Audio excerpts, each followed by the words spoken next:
Sweet corn palak curry. సాధారణంగా sweet కార్న్తో curry కన్నా కూడా మనం ఎక్కువగా స్నాక్స్ చేస్తూ ఉంటాం. అలాగే మనం పాలకూరతో పప్పులు ఇలాంటివన్నీ కూరలు సాలెడ్స్ చేస్తూ ఉంటాం. మరి ఈ స్వీట్ కార్న్ పాలక్ కర్రీ ఈ రెండు కాంబినేషన్ ఎలా చేయబోతున్నాము, దేనికి బాగుంటుంది తెలుసుకోవాలంటే ముందుగా కావాల్సిన పదార్థాలు ఏంటో చూసేద్దామా.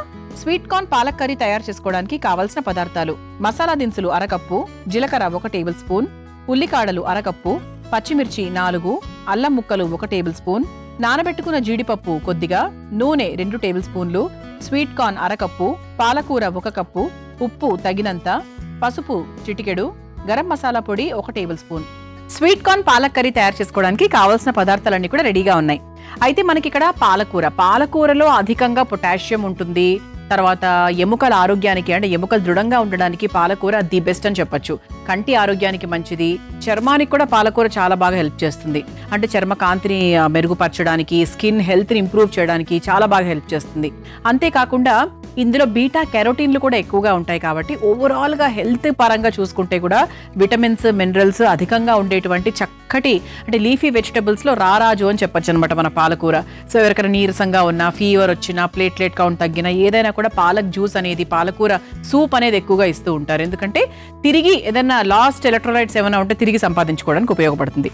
ఆ తర్వాత మనకు స్వీట్ కార్న్లో అందరికీ తెలుసు ఫైబర్ ఎక్కువగా ఉంటుంది, కాల్షియము, తర్వాత ఐరన్ ఉంటుంది, తర్వాత ఇది ఫోలేట్ కంటెంట్ కూడా ఎక్కువగా ఉంటుంది. మలబద్ధకంతో ఇబ్బంది పడుతున్న వారికి కూడా మనకు మొక్కజొన్న తరచూ తింటూ ఉండడం వల్ల ఆ కాన్స్టిపేషన్ ప్రాబ్లం చాలా వరకు తగ్గుతుంది. అంటే డైజెషన్ ప్రాసెస్ని చాలా బాగా ఇంప్రూవ్ చేస్తుంది అనమాట. అలా మనకు మొక్కజొన్న, పాలకూర ఈ రెండిటి కలయిక ఈరోజు మన కర్రీ. అయితే ఫస్ట్ మనం ఏం చేద్దామంటే బాండీలో ప్రాసెస్ చేయాలి. ఫస్ట్ ముందుగా స్టవ్ వెలిగించేసుకుందాం.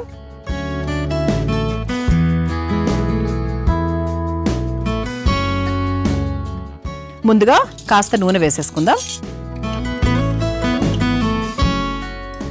ఈ కర్రీ మనకి ఏంటి అంటే చపాతీకి బాగుంటుంది, పులావ్లోకి బాగుంటుంది. సో ఇలా మనకి దేనికైనా కూడా మనం తీసుకోవచ్చు అనమాట. ఓకే, నూనె కాస్త మనకు వేడెక్కిన తర్వాత ముందు మనం ఇక్కడ ఏమేమి తీసుకున్నాము అంటే మసాలా దినుసులు తీసుకున్నాం. అంటే లవంగము, చెక్క, ఇలాచి, మిరియాలు ఇవన్నీ కూడా తీసుకున్నాం. సో ఇవన్నీ ముందుగా ఎక్కువ కావాలంటే ఎక్కువ వేసుకోవచ్చు. షాజీరా కూడా ఉందండి, ఒక స్పూన్నర వరకు తీసుకున్నాను నేను. కొంచెం మనకు మసాలా టేస్ట్ ఇంకా ఎక్కువ కావాలి అంటే వేసుకోవచ్చు. ఎందుకంటే ఇందులో మనకు రోటీలను టార్గెట్ చేస్తున్నాం కదా, అందుకనమాట.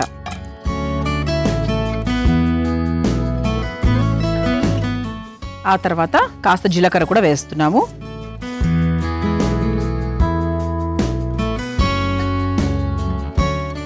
జీలకర్ర కొంచెం మనకు వేగిన తర్వాత అల్లం ముక్కలు కూడా వేసుకుందాం. చక్కగా ఘాటుగా టేస్టీగా ఉంటాయి.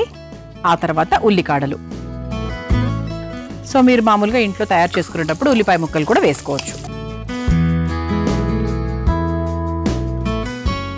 ఉల్లికాడలు లైట్గా వేగిన తర్వాత పచ్చిమిరపకాయలు. ఆ తర్వాత మనము జీడిపప్పును ముందుగా నానబెట్టుకున్నప్పుడు ఏంటి అంటే ఇది మనం పేస్ట్ తయారు చేసుకోబోతున్నాం అనమాట. ఇదంతా కూడా ఒక మసాలా పేస్ట్ లాగా చేసుకోబోతున్నాం. సో అందుకు మనకు నానబెట్టినప్పుడు పేస్ట్ అనేది చాలా ఈజీగా వస్తుంది, ముక్కలుగా రాదు, లేదంటే ముక్కలుగా వస్తుంది.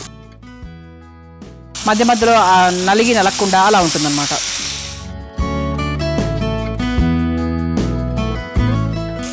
ఓకే, ఇప్పుడు స్టవ్ మనం ఆఫ్ చేసేసుకొని ఈ టోటల్ ఈ మసాలా దినుసులు, తర్వాత పచ్చిమిరపకాయలు వీటన్నిటిని కూడా ఒక బౌల్లోకి తీసేసుకుందాం. బౌల్లోకి తీసుకొని చక్కగా ఒక పేస్ట్ లాగా తయారు చేసుకుందాం. దీన్ని మనము ఈ కూరకు సంబంధించి ఒక మసాలా పేస్ట్ అని కూడా మనం అనొచ్చు.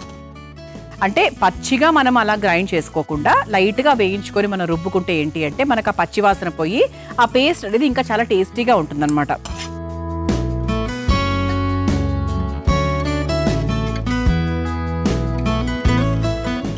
మనం జీడిపప్పును కూడా చక్కగా మనము నానబెట్టుకున్నాం కాబట్టి ఇంకా ఈజీగా మనము నలుగుతాయి అన్నమాట.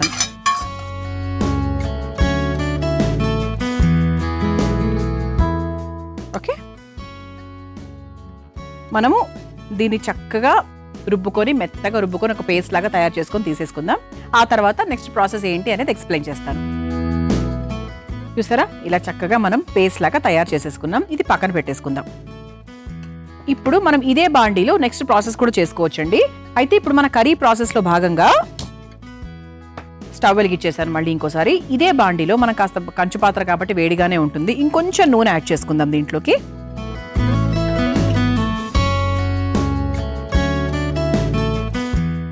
ఇంకొంచెం నూనె యాడ్ చేసేసుకొని ఇందులో ముందుగా మొక్కజొన్న గింజలు వేసేసుకుందాం. ఇది ఒక్కసారి చక్కగా ఫ్రై చేసేసుకుందాం.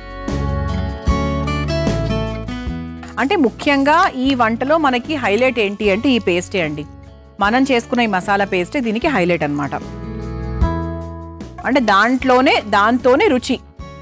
మనకి పాలకూర ఇవన్నీ కూడా వేస్తాము, కాకపోతే దాంతో మెయిన్ టేస్ట్. అంటే ప్రతి ఒక్క వంటకి ఒక్కొక్క హైలైట్ ఎలిమెంట్ ఉంటుంది. అలా ఏంటి అంటే దీనికి అయితే పేస్ట్ అని చెప్పచ్చు. సో అది మాత్రం కమ్మగా చక్కగా చేసుకుంటే ఈ వంట రుచి చాలా బాగుంటుంది. మీరు ఆ పేస్ట్ని వేరే వంటల్లో కూడా చేసుకోవచ్చు, కేవలం ఇది ఒకటే కాదు. మీరు ఇదే పేస్ట్ ప్రాసెస్ని అంటే మనకు ఆ దినుసులు, జీలకర్ర, జీడిపప్పు, ఈ పేస్ట్ని మీరు ఏ రకమైన వంటల్లో కూడా వేసుకోవచ్చు, పేస్ట్ లాగా తయారు చేసుకోవచ్చు, బాగుంటుంది.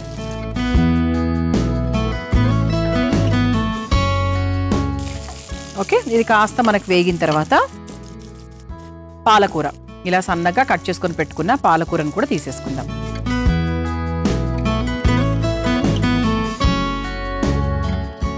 మనకు పాలకూర ఎంత వేసినా కూడా మళ్ళీ ఎలాగైనా చాలా తక్కువ అయిపోతుంది కాబట్టి ఎంత వేసినా ఇబ్బంది లేదు. మనం ఎక్కడ ఇంతవరకు ఉప్పు యాడ్ చేసుకోలేదండి, ఈ టైంలో మనం యాడ్ చేసుకోవచ్చు. ఇందులో కాస్త ఉప్పు వేసేసుకుందాం. అంటే పూర్తిగా అంటే కూరకి తగ్గ ఉప్పు వేసేస్తున్నాను. ఆ తర్వాత కాస్త పసుపు కూడా వేద్దాం.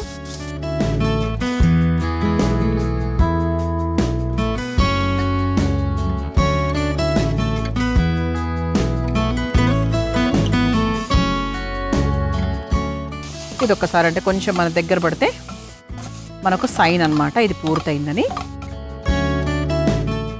ఓకే, ఇప్పుడు కొంచెం దగ్గర పడింది కాబట్టి మనం ముందుగా తయారు చేసుకొని పెట్టుకున్నటువంటి ఈ పేస్ట్ ఏదైతే ఉందో దాన్ని మనము ఇదే కూరలోకి వేసేసుకుందాం. ఆ తర్వాత మనకు వాటర్ యాడ్ చేసుకోవచ్చు. ఇది ఒక్కసారి కలిపేసుకుందాము.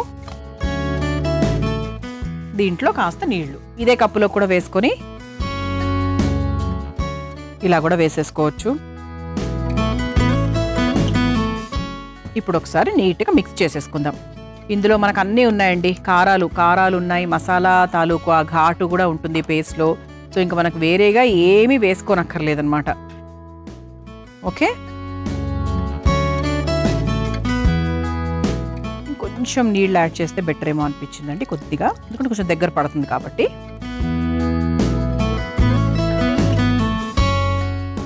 ఇది మనం కొంచెం మీడియం ఫ్లేమ్లో పెట్టుకుందాం. మీడియం ఫ్లేమ్లో పెట్టుకొని చివరిగా మనం కాస్త గరం మసాలా పొడి కూడా వేసేసామనుకోండి, దాని పని అది చూసుకుంటూ ఉంటుంది.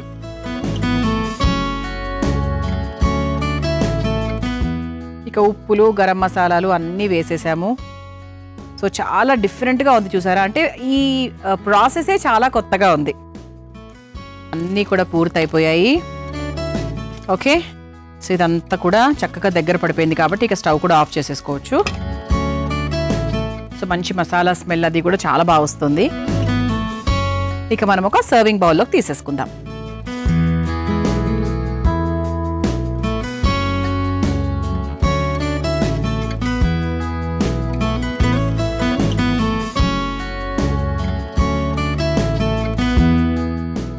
ఇలా చక్కగా మనకి sweet corn palak curry ready అయిపోయిందండి. మీరు తయారు చేసుకోవాలనుకుంటే కావాల్సిన పదార్థాలు తయారు చేసుకునే విధానం మరొకసారి చూసేయండి. స్వీట్ కార్న్ పాలక్ కర్రీ తయారు చేసుకోవడానికి కావాల్సిన పదార్థాలు: మసాలా దినుసులు అరకప్పు, జీలకర్ర 1 టేబుల్ స్పూన్, ఉల్లికాడలు అరకప్పు, పచ్చిమిర్చి 4, అల్లం ముక్కలు 1 టేబుల్ స్పూన్, నానబెట్టుకున్న జీడిపప్పు కొద్దిగా, నూనె 2 టేబుల్ స్పూన్లు, స్వీట్ కార్న్ అరకప్పు, పాలకూర 1 కప్పు, ఉప్పు తగినంత, పసుపు చిటికెడు, గరం మసాలా పొడి 1 టేబుల్ స్పూన్.